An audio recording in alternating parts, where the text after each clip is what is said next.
Okay, here we are back again, the third video of the day.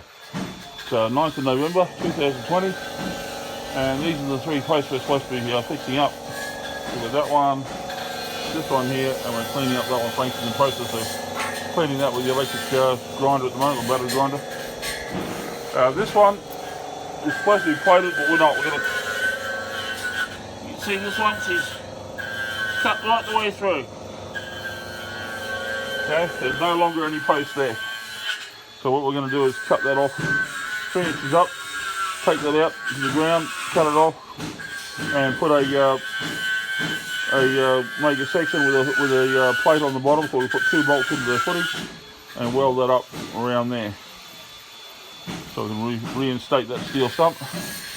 This one here, we can only get to 2 sides of it. It's got a similar problem to the other one.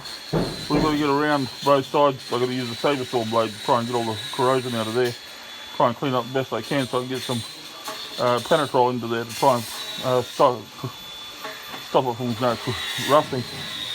To stop the water from getting in there. Then we're going to seal it up. So I'll get some. We're going to get some mastic or Sikaflex to stop the water from getting behind there. We'll fill it up with Sikaflex once the paint's got the penetrol's done its work. Let it dry for a day and then mastic it up so no more water can get in there. And after we do 2 plates, we've got a plate on this side and a plate on this side to reinstate the best we can. That's the concrete right there. So there's not much, I can't go any deeper than that because it's concrete that they put there. Frankie's down on the footing that they put these bricks on. So that one there goes all the way down the footing. It's a bolt on. That one was bolted onto the footing, and it bolts on into the bare steel beam up there. This one's the same, so it goes down onto the footing, but I can't get there. We've got concrete. The concrete they put there has filled that up. So hopefully it's reasonable from there down. We can only hope that's the way it is. Try and reinstate to the best of our ability here at the top. Cover it in penetrol and then 2-pack epoxy. So we'll see what Frank's doing now. Let's have a look what he's doing. How you going there, Frank? Alright. Well, he's getting it fairly clean. Just got to clean it all up and get down underneath that post with the saber saw blade and try and pull some of that dirt out. So we can then spray it all up with the penetrol.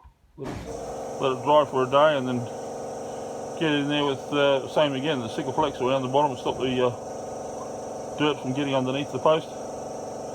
And 2-pack epoxy everywhere. And fill up with concrete again. Okay, we're slowly getting there. Keep up the good work, Frank. So that's what we're up to.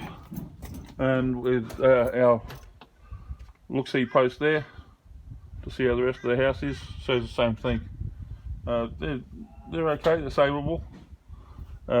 Once again, as I stated before, looks like they're all done at the same level, so they're all done ready for a slab to go through with a thickening beam.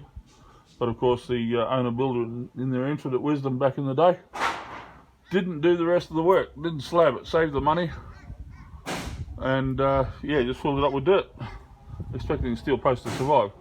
Well, they didn't expect, they just didn't care, I suppose, like most. Unfortunately, they think they only have to guarantee it for 6 years, 6.5 years, that's the building code. But this stuff's in footings, you're supposed to guarantee it for 20. If they knew that, there'd be a whole different ballgame. Anyway, we're working at it. We'll have these done next day and a half. We'll have them finished. We'll keep you posted. Alright guys, thanks. See ya.